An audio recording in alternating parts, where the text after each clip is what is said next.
E nós vamos conversar com o advogado dos indígenas Xokleng e assessor jurídico do CIMI, o Conselho Indigenista Missionário, Rafael Modesto. Bom dia, Rafael. Olá, bom dia a todos e todas que estão nos ouvindo. Rafael, deve ser votado hoje o relatório final da CPI, ao que tudo indica, sem a menção do genocídio indígena, que constava na versão original, inclusive, do relatório do senador Renan Calheiros, sendo substituída pela acusação de crime contra a humanidade. Como é que você vê essa mudança no relatório da CPI e o fato de não ter se chegado a um consenso entre os senadores da comissão a respeito dessa tipificação? Pois é, primeiro dizer que isso não alivia a responsabilidade que o governo Bolsonaro tem sobre a pandemia, sobre as apurações feitas na CPI.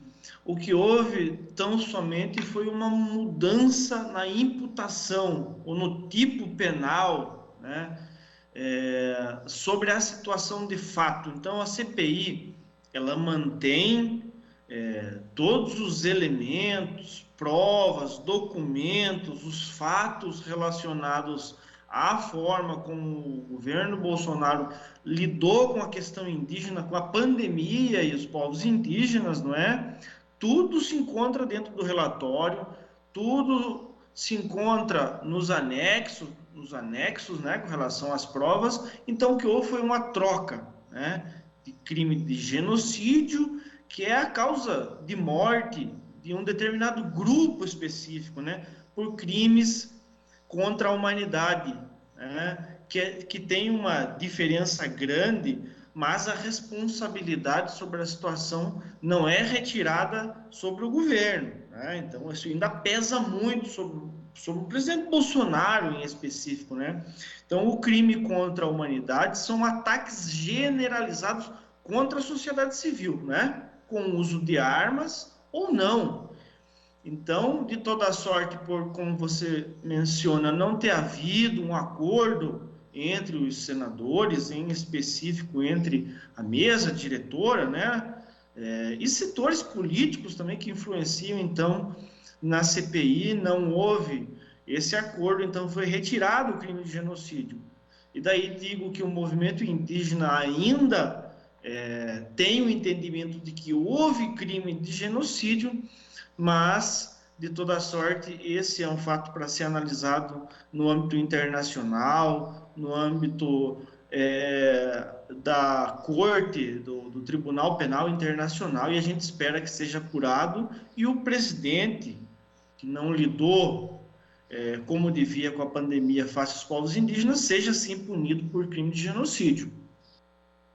Inclusive, na véspera da apresentação do relatório final da CPI, no dia 19, na semana passada, houve ali a entrega de um dossiê elaborado por diversas organizações, incluindo o CIMI, mostrando evidências do crime de genocídio que teria sido praticado pelo presidente da República. Você acredita que os dados que estão nesse dossiê, também fora a apuração feita pela CPI, podem ser encaminhados para o Tribunal Penal Internacional e também para outras instâncias do sistema de justiça brasileiro para que Bolsonaro seja responsabilizado?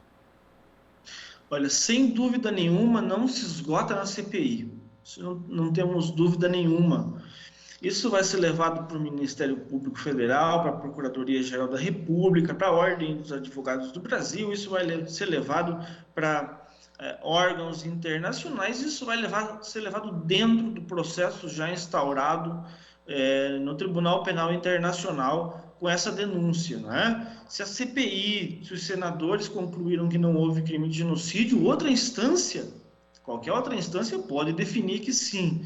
Daí que a própria OAB também entregou ao senador Renan Calheiros, o relator da CPI, um documento, um manifesto, uma petição muito bem fundamentada, com os atropelos do governo Bolsonaro com relação aos povos indígenas durante a pandemia, as omissões, inclusive também essa história que pegou muito mal e que de fato aconteceu, que é o envio do chamado kit Covid para as aldeias indígenas, não é? Que isso pode ter causado, claro, além da inexistência de vacinação no tempo correto, da compra de vacina, a morte de muitas muitas pessoas indígenas, né?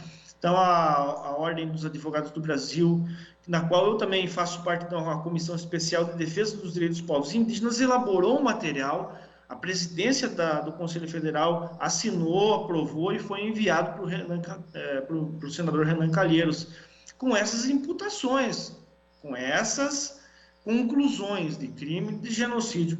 Contudo, então, não vemos com bons olhos a retirada do crime de genocídio das imputações ao presidente da República, porque acreditamos que sim, que houve crime de genocídio, que a forma como o governo lidou com a pandemia, repito, face aos povos indígenas, causou sim a morte de uma grande quantidade de pessoas de um certo grupo da sociedade, o que se encaixa perfeitamente daí na imputação de crime de genocídio. Inclusive, Rafael, ainda existem tentativas, mobilizações para que seja incluído o crime de genocídio no relatório final do senador Renan Calheiros, que vai ser votado hoje. O senador Fabiano Comparato, da Rede do Espírito Santo, anunciou ontem que vai pedir formalmente que o indiciamento do presidente por crime de genocídio conste nesse relatório final. E ele também afirmou que vai levar essa denúncia à COP26, a Cúpula Mundial do Clima, da qual ele, como parlamentar, vai participar. E esse é um outro ponto importante também, porque a gente sabe, por exemplo, o quanto os territórios indígenas no Brasil contribuem para a preservação da floresta e, consequentemente, para o combate às mudanças climáticas. Então, essa é outra instância que, apesar de não ser de responsabilização penal, pode ser bastante importante nesse contexto para a denúncia do que acontece com os indígenas aqui no Brasil, Rafael? Sem dúvida nenhuma, vai ser um espaço extremamente importante, onde a articulação dos povos indígenas do Brasil, a PIB, vai participar efetivamente, diretamente, por meio de muitas das suas lideranças, e sem dúvida nenhuma, além do senador, do Contarato, de outras personalidades, o movimento indígena e as organizações indigenistas vão também fazer parte desse espaço de denúncia internacional, né? Lembrando, e sim, concordando plenamente com você, de que essas áreas demarcadas, além de servir como áreas de preservação da cultura, do lugar de modo de vida dos povos, de reprodução física e cultural, também são áreas, claro, né? E isso provado por estudos, mapas, etc., que são áreas de preservação ambiental também necessárias a toda a sociedade brasileira, inclusive o agronegócio, que precisa de chuva, que precisa de um tempo equilibrado, que o tempo corra bem para a produção de soja, né? Então, é necessário a garantia de que essas terras não sejam burladas, esbulhadas e sejam mantidas como estão. Então, isso tudo, sem dúvida nenhuma, vai ser levado nesse espaço importante de âmbito internacional. A outra coisa, então, é a leitura do relatório da CPI hoje e ainda o tensionamento e a disputa para que se mantenha no relatório o crime de genocídio. Não está descartada a possibilidade da manutenção do crime de genocídio diante do que está relatado, constatado, documentado e provado pela CPI, de que houve crime de genocídio. Então, ainda há uma disputa pela imputação, pelo tipo penal específico para essa situação ao presidente Bolsonaro. Então, a gente ainda aguarda a leitura do relatório hoje e esperamos que possa haver uma convergência no sentido de que seja mantido o tipo penal de crime de genocídio pelas atrocidades, omissões e mortes causadas em face de muitos povos e comunidades indígenas aqui no Brasil. Rafael, e além dos trabalhos de apuração da CPI para posterior responsabilização de agentes públicos na condução dessa pandemia, ela também foi importante porque publicizou muito daquilo que foi feito durante essa condução e que foi feito de forma equivocada, errada e às vezes até criminosa, e muita gente só teve conhecimento disso a partir justamente daquilo que foi feito e falado ali na CPI. Nesse sentido, faltou à comissão ouvir lideranças indígenas, inclusive também escutar, por exemplo, representantes da FUNAI, da CESAI, para serem cobrados em relação à condução da pandemia no que diz respeito aos povos indígenas do Brasil? Olha, sem dúvida nenhuma, faltou sim a oitiva de lideranças indígenas, de pessoas, de famílias, de grupos, de comunidades inteiras afetadas pela disseminação do vírus nas aldeias. Isso foi um prejuízo enorme com relação, inclusive, à prova mais objetivada com relação ao crime de genocídio. Sim, faltou. Quem sabe se foi o elemento central, né, necessário para que a CPI, que os senadores tivessem uma conclusão diversa. Até porque o cuidado com os povos indígenas na pandemia, ele tem que ser diferenciado, porque provado também cientificamente que são mais vulneráveis, não é? São mais suscetíveis a esse tipo, são suscetíveis em muitos casos à gripe mesmo mais comuns, né? Gripes mais comuns que nós temos mais condição de enfrentar, né? Mas que para eles são uma possibilidade, inclusive, de perdas, né, de muitas pessoas por causa de não ter imunização suficiente, de não ter, pela sua condição de indígena, condição de enfrentamento de pequenas contaminações, não é?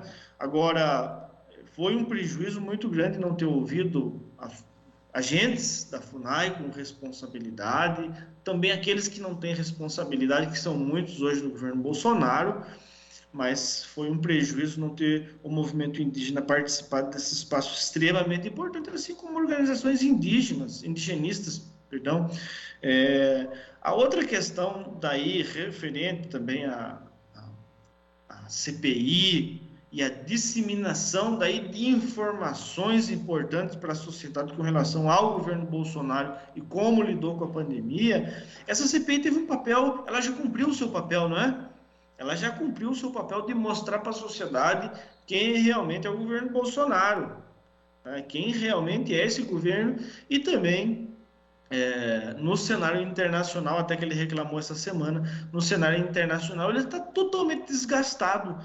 E parte desse desgaste, claro que não só isso, vem, é óbvio, da demonstração que a CPI trouxe, colocou às claras, né, como o governo lidou com a pandemia, com as suas omissões, inclusive corrupção na compra de vacinas, né, o que pode ter gerado a morte de milhares de pessoas.